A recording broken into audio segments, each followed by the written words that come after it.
자 봅시다. 자 오늘 속도와 가속도를 할 건데요. 나중에 적분 파트를 들어가서 또 맨 마지막에 보면 속도와 거리라고 있습니다. 근데 여기 이번 단원에서는 그냥 속도와 가속도 정도만. 뭐 이제 나중에 가면 문제 다 배우고 이제 문제 모의고사 문제를 풀잖아. 그럼 이게 속도와 가속도 문제인지 속도와 거리 문제인지 뭐 이렇게 구분이 안 갈 겁니다. 뭐 그냥 전체적으로 아우르고 있어야 된다라는 말입니다. 일단은 우리는 함수를 배우다가 갑자기 활용 단어를 왔는데 일단 변수라는 게 당연히 존재하겠죠. 우리가 x, y에 대한 함수다라고 한다면 특정한 조건이 없을 때 x의 값에는 음수를 넣어도 0을 넣어도 뭐 양수를 넣어도 상관없었다. x의 값에 따라서 y 값이 정해지는 관계, 그런 건 함수였고, 이번에는 변수를 t라고 씁니다. t는 시각을 얘기하고요. 시각을 얘기하는 거다 보니까 우리는 t가 음수인 경우는 생각하지 않는다라는 거야. 시각 t다라고 하면은 t가 0 이상일 때를 보는 겁니다. 그러면 참고로 시작하기 전에 t가 0일 때라는 건 뭐겠어? 그냥 시작하기 전이라는 거겠지. 뭔가 이제 운동 이런 걸 얘기할 거니까요. 뭔가 운동하기 전, 그거를 초기다라고 표현을 할 겁니다. 다시 한번 언급을 할 거고요. 우리는 수투라는 과목에서 속도와 가속도 혹은 속도와 거리 이거를 배우게 된다면 우리는 수직선 운동을 위주로 배우게 됩니다. 수직선이라는 것은 어찌 보면 왔다 갔다 좌우로만 움직이잖아. 또 어떤 활용 문제에서는 위아래로 뭐 물건을 위로 던졌다. 그리고 위아래 운동하는 거. 즉 이거를 우리는 1차원이다 라고 얘기를 합니다. 1차원 운동만을 얘기하는 거다. 자, 그러다 보니까 우리 수직선만 예를 들어도 수직선이면 좌표가 몇 개죠? 한 개겠죠? 우린 좌표 평면이다라고 하면 좌표가 x좌표, y좌표 두 개고, 이제 수직선 운동이다라고 하면은 x 좌표만 뭐 있다라는 느낌, 좌표는 딱 한 개다라는 느낌으로 생각하시면 되는 겁니다. 그러다 보니 우리는 그 위치에 대해서 얘가 수직선 위를 움직이는 이제 위치에 대해서 위치 함수를 보통 xt다라고 얘기합니다. 보통이란 말은 아닐 때도 있다는 거겠죠.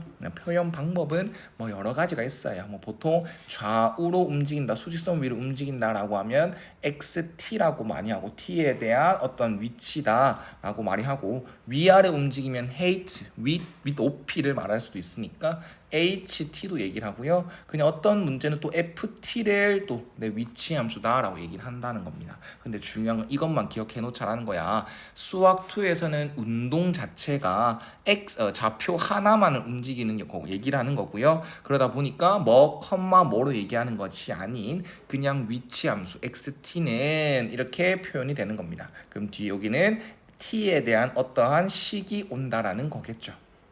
이게 됐나? 자, 그 다음 우리는 변수를 x로 쓰는 거야, t로 쓰는 거야? t로 쓰는 거겠죠. 그리고 그러면 위치라는 함수를요, 위치 함수를 만약에 t에 대해서 미분했다. 우린 t에 대해서 미분해라 라는 명령어가 dt분의 d다라는 걸 알아야 돼요. 앞에서 x에 대해서 미분해라 라는 명령어는 dx분의 d였다는 거고, 이번에는 t에 대해서 미분해라 라는 명령어는 dt분의 d다라는 사실을 알아야 돼. 그러면 위치 함수를 t에 대해서 미분하면 뭐냐?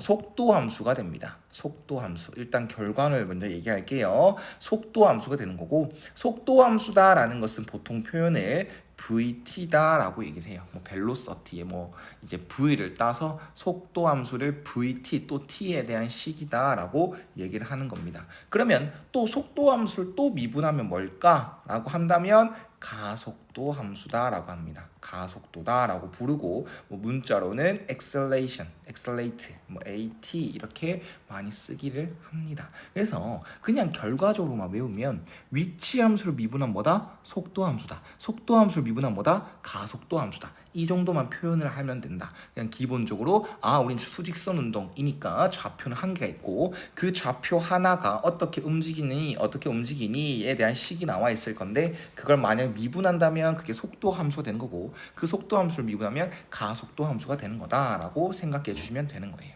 자, 그다음 지금 이 속도에 대해서 가속도에 대해서 간단하게 설명할 건데 우리는 물리를 하는 게 아니니까 그거에 대한 깊은 개념은 하진 않습니다. 그냥 이런 상식적인 부분만 좀 짚고 가자. 우리가 어떤 이제 거리를 가다가 제한 속도라는 말을 많이 들었었지 않습니까? 근데 제한 속도라는 말은 사실 좀 틀린 말이다. 모순적인 말이다. 왜냐하면 속도라는 것은 도자가 방향이라고 생각하면 되거든요. 속도의 개념은 방향과 어떤 크기가 중요하다는 거야. 그걸 다 생각한다는 거거든. 그래서 속도 개념에는 마이너스라는 의미가 있어요. 만약에 네 속력이 얼마야? 그럼 5km/h야 라는 사람이 있어. 네 속도가 뭐야? 마이너스 5km/h야 이렇게 또 얘기하는 사람이 있어요. 그럼 그 두 개는 5km/h인 사람이 더 빠르네? 그런 게 아니야. 그 부호가 의미하는 건 방향을 얘기하는 겁니다. 우리가 왼쪽, 오른쪽 혹은 위아래로 움직인다고 했잖아. 그러면 우리는 양의 방향이다라는 개념은 오른쪽, 위쪽, 그 다음 앞쪽으로 가는 걸 양의 방향이라고 하고 왼쪽, 밑쪽, 그 다음에 뒤쪽 뭐 이런 거를 음의 방향이라고 하는 거야. 그러면 속도가 의미하는 건 뭐다? 방향과 크기를 모두 다 얘기하는 거야. 그럼 다시 예시로 돌아가서 어떤 누군가는 5km/h고 어떤 놈은 마이너스 5km/h야.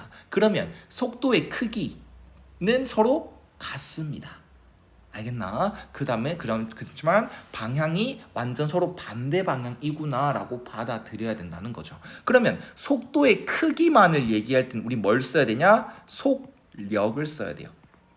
알겠나? 속력 그냥 말 그대로 뭐 힘력자죠. 그냥 그 힘 크기만 얘기해라. 속력 이렇게 얘기합니다.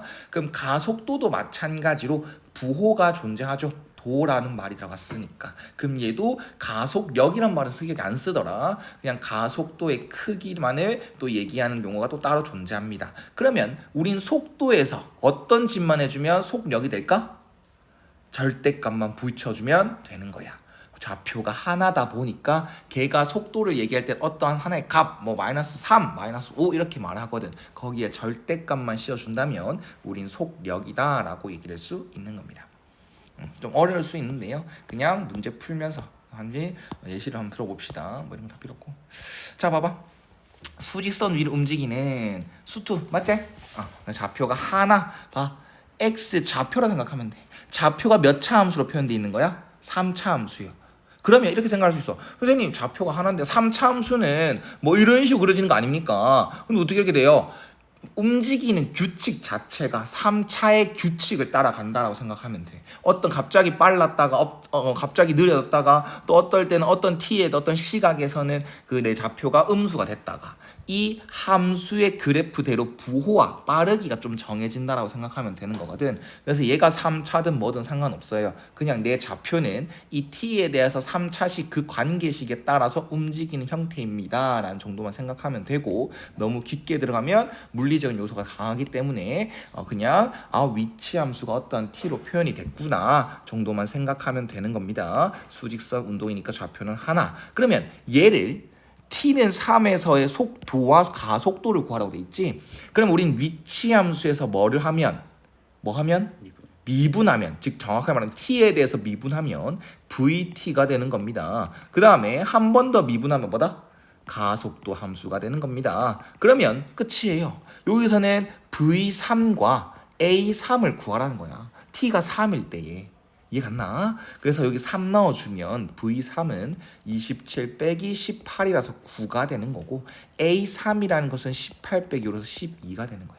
그러면 조금 더 자세하게 하면 속도가 양수가 나왔지. 그럼 난 지금 T가 3이란 그 지점에서는 어느 방향으로 움직이고 있다는 거다? 양의 방향으로 움직이고 있다는 거다. 양의 방향으로 9만큼의 크기를 가지고 움직이고 있다라는 거야. 그러면 속도의 부호가 의미하는 건 운동 방향이구나를 한 이 수업 끝날 때까지 뭐 10번은 말하지 않겠습니까? 네, 엄청 중요하다는 겁니다. 계속 들여놓으세요. 자, 그 다음 바로 나왔네. 운동 방향이 의미하는 건 뭐라고? 부호. 누구의 부호? 속도. 속도의 부호가 운동 방향을 의미합니다. 알겠나? 속도가 양수다라고 하면은 양의 방향, 속도가 음수다라고 하면 음의 방향으로 움직이는 거거든. 그러면 운동 방향을 바꾸려면 일단 속도는 뭐 해야 되겠어? 0이 돼줘야 돼. 부호가 바뀌어야 된다. 단순하게 수투라는 과목으로만 바라본다면 부호가 바뀌려면 잠시 0이 돼야 될 거 아니야. 그 다시 단 연속함수란 가정하에 말이야. 내가 양수였다가 음수로 바뀌려면 혹은 음수였다가 양수로 바뀌려면 잠시 0이 돼야 될 거 아닙니까? 그렇게 판단할 수도 있는 거고, 좀 물리적인 개념으로 들어가서 우리가 움직이고 있다가 방향을 바꾸려면 어찌 보면 잠깐이라도 멈췄다가 뒤돌아야 될 거 아닙니까? 무슨 말인지 알겠습니까? 자, 그래서 운동 방향을 바뀔 때는 언제야? 라고 한다면 VT가 0이 되는 곳을 먼저 찾습니다. 그러면 여기죠. 3t로 묶어냈을 때 t 빼기 2는 0이 되지. 그럼 t는 0과 t가 2가 나오는데 이때는 시작할 때 안 했다? t가 0일 때는 시작 안 했습니다. 그래서 운동을 바뀌는 것은 t가 2일 때다라는 겁니다. 알겠니? 근데 VT가 0이라고 해서 무조건 부호가 바뀐다고 생각할 수 있나? 아니죠. 부호가 바뀌는 곳은 VT가 0인 곳은 맞지만 VT가 0이 됐다고 해서 무조건 부호가 바뀌는 건 아닙니다. 그럼 이 개념은 뭐랑 같냐? 극값을 찾을 때요. 우리 앞에서 그래프 그릴 때 극값을 찾아라라고 하면 F'X는 0을 하지 않습니까? 근데 거기서 나온 근들을 모두 다 믿어야 되나? 아니죠.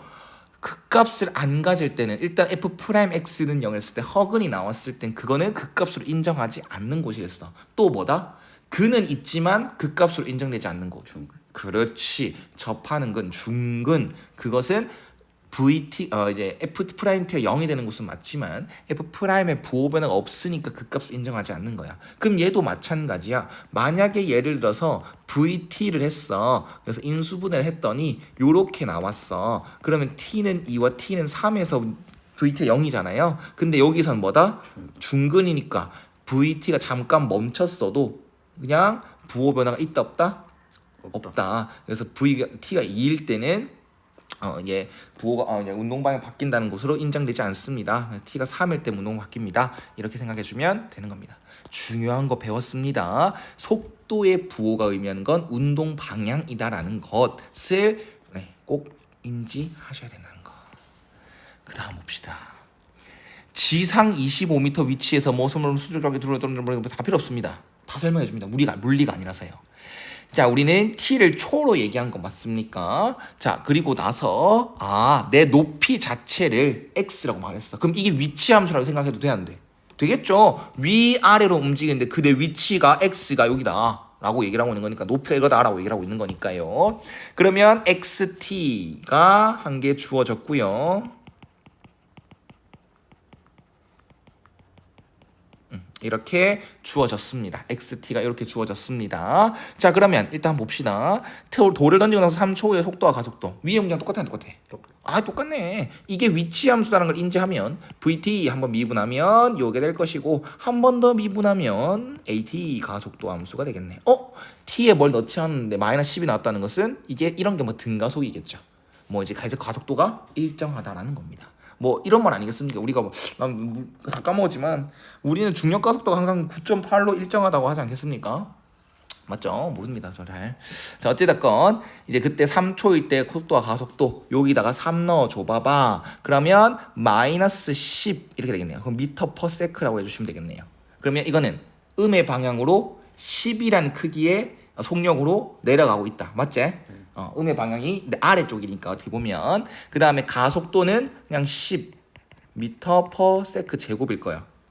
아마도. 네. 뭐 이렇게 막 하진 않습니다. 어렵게 하진 않습니다. 단위는 필요 없습니다. 있네. 단위 필요 없어요. 단위 안 중요해요, 우리한테는. 자, 그리고 이것도 또 한 개 용어를 배우는 거야. 생각해보자. 돌을 위로 던졌어요. 그러면 최고 높이에 도달했어. 그럼 올라가다가 멈췄다가 내려오는 거 아이가?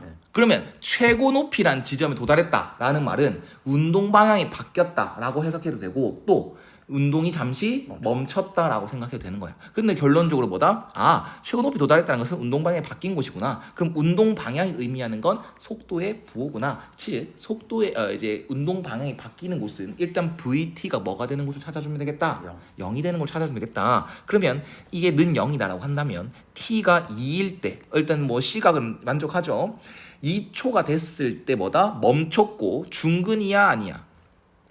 아니죠. 그러면 얘는 뭐다? 얘는 T가 2일 때 운동 방향이 바뀌었고 그때 최고 높이에 도달했다라는 거야. 알겠나? 자, 선생님이 조금 식으로만 계속 푸는 것 같아서 또 벌기로 또 설명하겠습니다. 우리는 잘 생각해보면 이 세 가지 함수 중에서 뭐가 제일 중요하겠어? VT가 제일 중요해요. 나중에 적분을 배우다 보면 얘를 적분하면 얘고요. 얘를 미분하면 얘가 되지 않습니까? 그래서 항상 가운데 있는 게 제일 중요해요. 그래서 VT의 그래프를 한번 그려볼 거야. 그리기 쉬워 안 쉬워? 쉽죠. 직선이니까요. 얘는 기울기 어찌 보면 음수제 그리고 0,20이제 그 다음 이렇게 그을 수는 없고 이렇게 그려지지 않겠습니까? 그리고 x절편, 뭐 t절편 이렇게 표현할 수 있습니다. 그러면 우리 VT의 부호가 의미하는 게 뭐라고요? 운동 방향. 그럼 봐. 0초부터 2초가 되기 직전까지는 부호가 플러스제. 그러면 이때는 운동 방향이 양의 방향이야. 양의 방향을 움직이다가 이때 2초 때 멈췄다가 VT가 부음소됐네. 그럼 운동 방향은 음의 방향으로 갔다라는 얘기가 되는 겁니다. 알겠습니까? 그러니까 헷갈리면 안 되는 게 얘가 지금 감소하고 있죠. 감소하는 거랑 상관이 있어 없어? 없어. 부호만 생각하면 돼. 뒤에 문제는 아마 그래프를 해석하는 문제가 나오지 않을까 생각합니다. 자, 그 다음 3번 최고 높이. 쉽지? 이것도 상식적인 부분이야. T가 2초일 때 우리는 최고 높이에 도달한다 했지. 그럼 그때 높이를 알려면 위치 함수에 넣어야 되는 거 아이가? 맞잖아. T가 2일 때 그래서 위치가 얼만데 이걸 보면 되는 거야. 이 사실 이거 네 그렇게 어렵게 안 하겠습니다. X2를 보겠습니다. 25 플러스 40 빼기 20이 되겠네요. 그러면 45m인가요? 45m가 되겠네요. 자, 그 다음 짐에 떨어졌다. 이것도 생각해봐. 이것도 나는 솔직히 뭐 암기가 아니라고 생각합니다. 뭐 이제 이런 거 보면 짐에 떨어졌대요. 그럼 지면에 떨어졌다라는 그 순간 어떻게 찾아라고 물어보면 그쵸. 그게 상식적인 부분이잖아. 지면에 떨어졌으니까 높이는 0이 되는 그 순간 찾는 거잖아. 근데 어떤 누군가는 이렇게 말한다니까? 속도가 0이 돼요. 속도가 0, 땅바닥에 떨어지면 속도가 0이 된 건 맞죠? 이게 좀 결과적으로 얘기하면 맞지? 그런데 우리는 속도가 0인 지점에서 떨어졌다가 아니라 떨어져서 땅바닥에 부딪혀서 어떠한 에너지를 받아가지고 멈췄다가 되는 거지 않았습니까? 그래서 떨어지는 그 순간에선 속도가 0인 게 아닙니다. 알겠죠? 그래서 네 말대로 위치가 뭐가 되는 순간? 0이 되는 순간 위치 함수가 0이 되는 순간을 찾아줘 봐봐. 그리고 마이너스 5를 날리면 t제곱 빼기 4t 빼기 5가 될 거고 왜 글씨가 날아가노? 이렇게 될 거고 그럼 t는 마이너스 1과 t는 5가 됐지. 방정식으로 다가갔지만 이건 인정된다 안 된다? 안 된다. 우린 시각이니까요. 그래서 5초 때 땅바닥에 딱 떨어지게 되는 거고요. 그리고 그때 속도를 구하라며. 그럼 이걸 어디다 대입하면 돼요? 속도 함수에 대입하면 되는 거 아이가? 이걸 두 개 대입하면 마이너스 30m/s가 되겠네. 그럼 당연히 밑으로 내려가고 있으니까 음의 방향인 거 맞지? 그래서 부호가 마이너스인 거 맞죠? 이렇게 엮어서 생각해 주시면 됩니다. 나왔네요. VT의 부호. 자, VT의 그래프가 나왔어요. 이거는 모르겠어요. 선생님 상식적인 부분으로 계속 언급을 하겠습니다. VT의 부호가 의미하는 게 뭐라고요? 방향. 그렇죠. 운동 방향이요. 그러면 VT가 증가한다, 감소한다는 의미가 있어요, 없어요? 우리가 배운 것 중에서는 없어요. 사실 없어요. 알겠나? 우리는 그냥 운동하는 형태를 보고 있는 거고 수직성 운동을 하고 있는 걸 보는 거고요. VT가 증가한다, 감소한다는 것보다는 모르죠, 그는. 난 그렇게까지 모르겠어요. 자, VT가 양수인지 음수인지만 한다란 말이야. 그럼 일단 여기 표시를 해놓으면 여기는 양수가 되고 여기는 음수가 되고 여기가 양수가 됩니다. 그러면 선생님이 질문을 하겠습니다. 운동 방향이 바뀌는 곳인 언제일까요? 3이라. T가 3일 때랑 t가 5일 때. 막 초를 붙이면 안 돼요. 얘는 뭐 초를 단어 안 줬지 않습니까? 좋아요. t가 3일 때랑 5일 때 VT 0이 됐어. 멈췄어. 근데 그게 중요한 게 아니라 뭐가 바뀌었다라고 얘기를 하죠. 아니 다시요. 맞죠. 흠의 방향, 힘의 방향 말고 운동 방향이라고 해야 되고, 그 다음에 속도의 부호가 바뀌었다고 얘기하죠. 속도의 부호가 의미하는 건 운동 방향이니까 운동 방향이 3과 5에서 바뀐 이유는 VT가 0이라기보다는, 그것도 맞지만 VT의 부호가 바뀐 곳이니까 라고 생각하시면 됩니다. 그럼 기억부터 바라보면 T가 3일 때 운동 방향 바뀐 거 맞아? 어떻게 해서 어떻게로 바뀌었죠? 양의 방향. 그렇죠. 양의 방향에서 음의 방향. 수직선, 원점 출발해서 수직선 운동이니까요. 오른쪽으로 가다가 이 3초 때 왼쪽으로 가게 됐죠. 그 다음에 또 5초 때 왼쪽으로 가다가 오른쪽으로 가게 되는 거죠. 그 다음 T가 2일 때 양의 방향. 운동 방향을 말하고 있지. 그러면 이때 뭐가 중요하다? T가 2일 때 속도의 부호가 중요하다. 2라는 지점은 여기 사이에 한 게 있겠죠. 그럼 거기에 뭐 어떤 값을 넣어도 무조건 VT의 부호는 양수니까 양의 방향을 움직인 거 맞다라는 것. 자, 그 다음 이젠 또 함수 개념으로 돌아갈 거야. 미분이란 게 뭐야 우리한테는? 한마디로 얘기해. 미분이 뭐야? 도함수가 뭐야? 접선의 기울기 아닙니까? 네. 그럼 봐. 우리가 속도함수가 주어졌어. 속도함수를 미분하면 뭐야? 가속도함수지. 그러면 속도 함수 자체를 미분한다는 것은, 그리고 또 미분 계수라는 것은 그 점에서의 뭐다? 접선의 기울기라는 거야. 그러면 속도 함수가 주어졌고 t는 5라는 지점에서의 가속도가 필요하대. 그럼 속도 함수 입장에서는 걔를 미분하면, 속도 함수를 미분하면 가속도가 된다 했잖아. 그리고 5라는 지점에서의 가속도가 필요하다는 것은 5라는 지점에서의 뭐가 필요한 거다? 접선의 기울기가 필요한 거야. 그러면 5라는 지점은 지금 증가하고 있는 형태 맞죠? 네. 그래서 이렇게 딱 끄었어. 접선의 기울기 끄었어. 그럼 이거는 가속도가 양수다라는 거야. 이 기울기가 가속도거든. 가속도가 뭐다? 양수다라는 겁니다. 알겠나? 그래서 t가 5일 때 가속도는 양수다라는 겁니다. 그냥 양수. 알겠나? 자, 그러면 가속도가 0인 지점은 어디게? 이게 속도 함수야. 가속도가 0인 지점은 어디? 여기랑. 그렇지. 접선의 기울기가 0이 되는 곳. 지금 가속도가 0인 곳은 딱 두 곳이 존재하는구나 라고 생각하시면 되는 겁니다. 이해하셨습니까? 자, 좋아요. 자, 그다음 우리는 뭐 부피, 뭐 길이, 뭐 이런 것들의 변화율, 뭐 이런 거 앞에서 나왔었는데요. 개념으로 나왔었는데 선생님 설명하지 않았었습니다. 그냥 이거는 네, 문제 풀면서 바로 설명이 될 것 같아서 그냥 바로 하려고 합니다. 보면은 키가 1.65m인 사람이 3m 높이의 가로등 바로 밑에서 출발했다. 자, 일단 보면은 개념 수업 안 한 상태로 한번 들어보면요. 여기 가로등이 3m짜리가 있습니다. 그리고 사람이 이렇게 1.65m인 사람이 이렇게 있어요. 단위는 지금 미터로 일치가 돼 있고요. 여기서 앞으로 걸어가게 되죠. 그러면 그 걸어가고 있는 도중을 한번 표시해 보면 여기에 사람이 이렇게 있는 겁니다.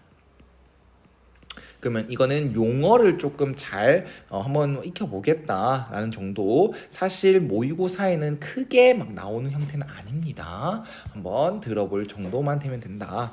여기 가로등 불빛이 여기 있을 겁니다. 그러면 여기 사람 머리가 있을 거 아닙니까? 그럼 빛을 여기 딱 쐈어요. 그럼 이렇게 땅바닥에, 이게 땅바닥인데 땅바닥에 이렇게 빛이 쫙 가요. 그러면 이거를 뭐라고 할까요? 뭐가 생기겠어요 여기에? 그림자가 생기는 겁니다. 맞죠? 그림자가 생기는데 여기 길이가 어떻게 보면 그림자의 길이가 되는 거겠죠. 자, 보면은 여기는 거리로 표현돼 있고 여기도 뭐 길이, 거리로 표현돼 있습니다. 근데 여기서는 매분 90m의 속도다라고 되어 있는 거 맞나? 그러면 이렇게 표현할게요. t분 뒤에는 이 거리가 어떻게 되겠습니까? t분 거리에 90t. 그렇지. 매분 90m니까 t분 후다라고 한다면 t분 후에는 90tm가 움직여져 있을 것이다. 맨 처음 여기서 출발했다가 바로 이렇게 t분 후에 움직인 거리는 90t다. 그러면 여기 거리도 표현할 수가 있을 거 아닙니까? 맞죠? t분 후의 상황을 보고 있는 거야. 그럼 얘를 x라고 잠시 표현하겠습니다. x라고 표현하고 우리는 어떤 문자로 만들겠다? t 분후다라는 t에 대한 식으로 만들 겁니다. 그러면 이런 도형이 나왔을 때는 가장 먼저 생각해야 될 건 우리가 닮음이라는 것. 여기에서 이 삼각형과 이 큰 삼각형 서로 닮음임을 알 수 있습니다. 그래서 작은 삼각형의 밑변은 x, 큰 삼각형의 밑변은 요거죠. 그래서 x 플러스 90t요. 이거랑 그 다음 이 작은 삼각형의 높이 1.65 대 큰 삼각형의 높이 3이 되는 겁니다. 단위는 다 미터로 일치가 되어 있는 겁니다. 그리고 비례식의 성질상 여기에 똑같은 수를 곱해도 상관없지 않습니까? 그래서 100을 곱해서 말이 안 되노. 100을 곱해서 165 대 300으로 만들고 나서요. 약분을 좀 해도 상관없을 것 같아요. 5로 약분이 되겠죠, 일단. 네. 그러면 33이 될 거고 얘는 60이 될 거고 또 3으로 약분 되겠네. 11과 20으로요. 그러면 이렇게 내항의 곱과 외항의 곱은 같다라고 해서 20x는 11 곱하기 얘지 않습니까? 11x 플러스 990t가 되겠네요. 그럼 우리는 x를 t로 표현한 게 목적이니까요. 맞죠? 9x는 990t가 된다. 따라서 x는 110t다. 즉 이제 여기는 110tm입니다 라고 얘기를 할 수가 있어요. 그럼 여기선 개념을 안 한 이유가 있는 겁니다. 잘 보세요. 여기 표현을 보면 머리 끝이 움직이는 속도지.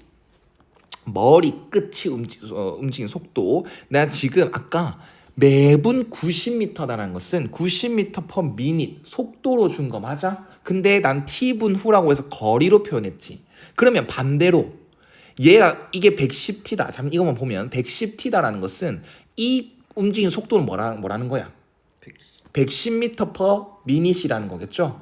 이해 가셨습니까? 그럼 어떤 개념과 똑같냐면 미분을 한 거랑 똑같아요. 근데 그렇게 딱딱하게 다가갈 필요가 없다라는 거야. 우리는 매분 90m다라고 하는 거. 그럼 t분 후에 봤을 때는 90t의 길이고 얘도 마찬가지로 110t로 표현되어 있다는 것은 t분 후에 110t다. 그러면 속도가 매분 110m구나 이렇게 받아들일 수 있는 겁니다. 근데 머리 끝이다 라고 하는 것은 머리 끝의 그림자의 머리 끝은 여기죠. 네. 근데 맨 처음은 어디 있었냐면 여기에 사람이 서 있었던 거 맞나?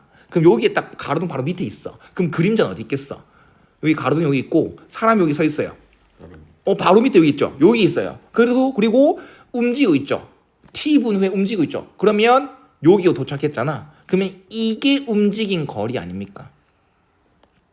맨 처음에 여기 발끝에 있었잖아. 가로등 발 밑에 있었잖아. 그리고 나서 t분 후에는 이렇게 움직이게 된 거잖아. 이 표현을 알겠나?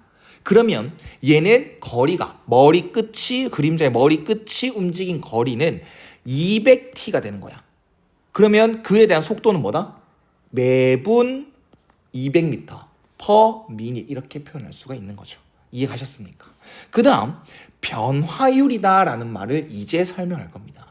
사실 뭐의 변화율이다라고 하는 것은 순간적인 걸 다 얘기합니다. 우리가 앞에서 평균 변화율과 순간 변화율을 배웠어 안 배웠어? 배웠지. 둘 다 변화율은 말이 들어가잖아. 근데 여기서 말하는 변화율은 앞으로 말하는 변화율은 다 순간 변화율이라고 말하면 돼. 순간 변화율이 뭐야? 라고 하면 그냥 미분 때리면 됩니다. 조금 이제 논리적이지 않을 수 있는데 좀 외워주셔도 됩니다. 크게 중요한 단어는 아니라서 어렵게 하지 말자. 그냥 뭐의 변화율이다, 길이의 변화율이다라고 하면 길이를 표현하면 돼. 길이라는 걸 어떤 t나 문자로 표현하면 돼. 그리고 그의 변화율은 미분 때리면 되는 거야. 그러면 그림자 길이는 어디겠어? 그림자의 머리 끝은 요거라고 했어요. 이렇게 움직인 거리라고 했어요. 그런데 실제로 그림자는 길이가 어딥니까? 요거 아닙니까? 맞죠? 이게 그림자입니다. 그러면 그림자 길이의 뭐 하자? 변화율. 그러면 길이의 미분이 되는 거야. 그러면 길이가 뭐다? 110m t다. 110t다. 그러면 얘는 미분을 하면 110이 되는 겁니다.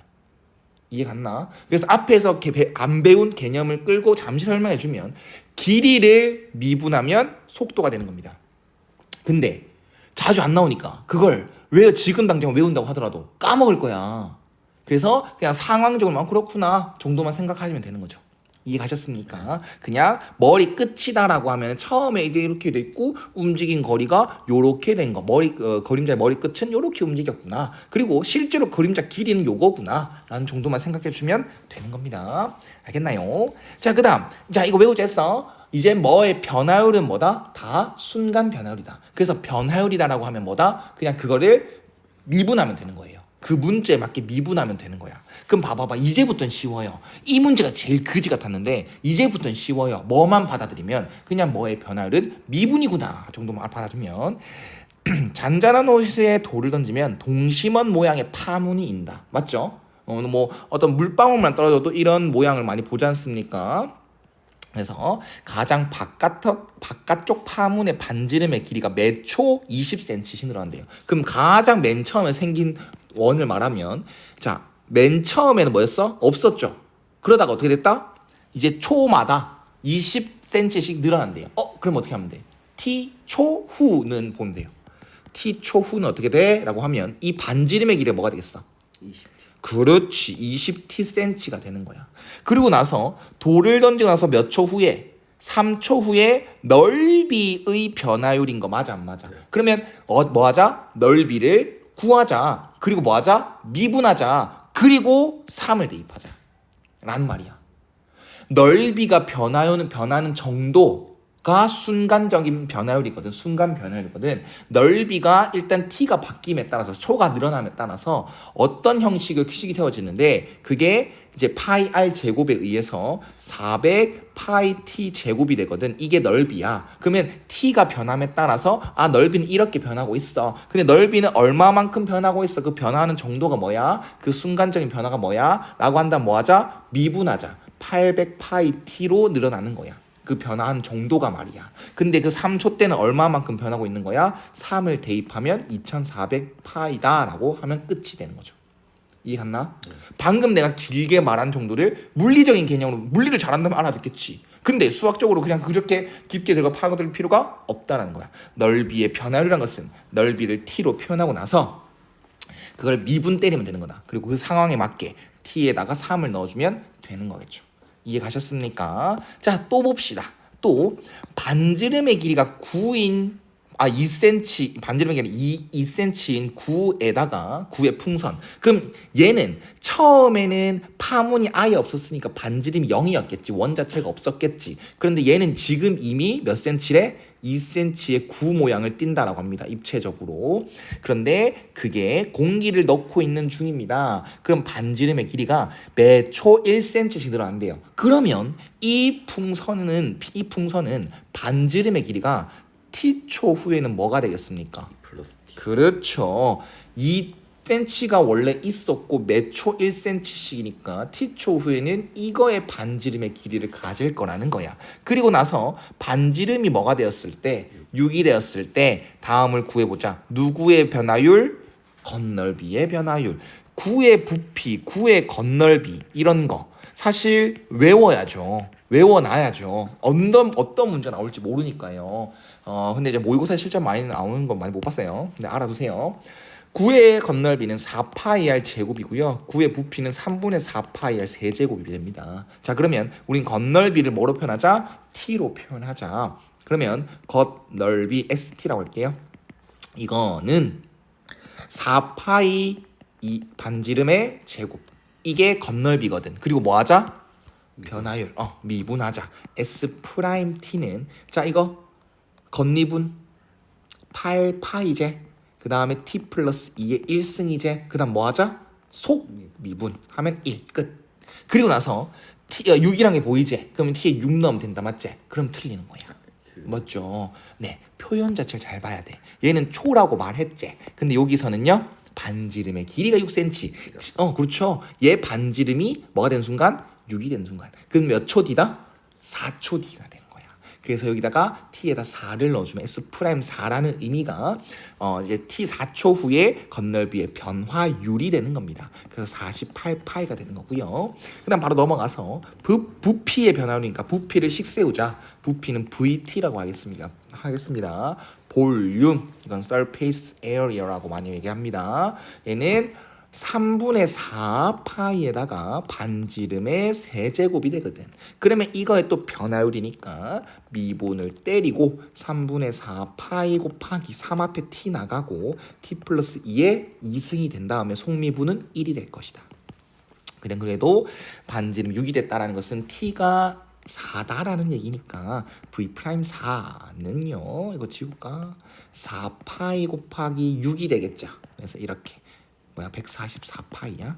요렇게 부피의 변화율이 요거다라고 얘기를 할 수 있는 겁니다. 알겠나? 그래서 우리는 알아둬야 될 건 이 문제는 그림자 문제는 사실상 그렇게 크게 중요하지도 않아서 내가 그냥 개념도 안 한 거고요. 뭐의 변화율이다, 넓이의 변화율이니, 길이의 변화율이니, 아니면 부피의 변화율이니, 이런 것들은 그냥 부피를 어떤 문자로씩 세우고 나서 뭐 해버리자? 미분 때려버리자. 이게 순간 변화율의 의미니까 그냥 미분을 하시면 된다라는 겁니다. 알겠죠? 네.